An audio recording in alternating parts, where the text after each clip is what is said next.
Bonjour à tous, profitez bien surtout de cette journée de mercredi, une très belle journée de transition pour pratiquement tout le monde. Le temps commence à se calmer, même si vous le voyez dans le Finistère, la mer est encore un petit peu agitée.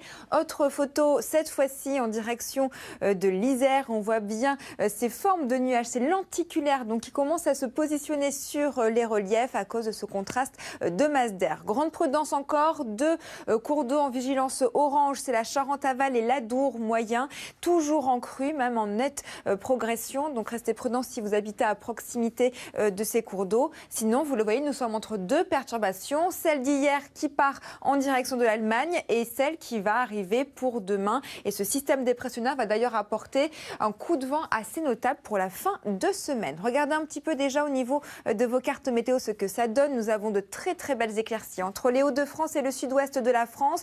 Un ciel un petit peu plus laiteux sur une grande partie nord-ouest du pays. En toute fin d'après-midi, on a déjà les prémices de nouvelles perturbations assez notables. Au niveau des températures, ça baisse un petit peu par rapport à hier, mais ça reste au-dessus des normales de saison, même très largement. Vous le voyez, 16 degrés à Bordeaux ou encore 20 degrés, ce sera à Marseille.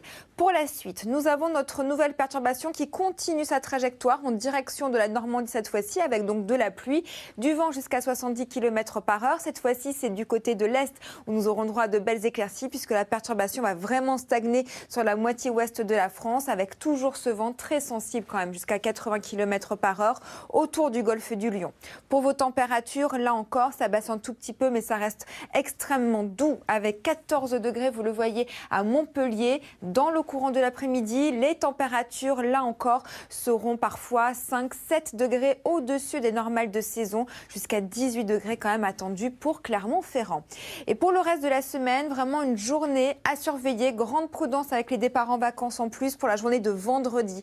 La perturbation va stagner sur l'est, apportant beaucoup de pluie, notamment sur l'extrême sud-est. Le vent qui va se renforcer jusqu'à 90 km par heure et de la neige qui va tomber en abondance sur le relief alpin.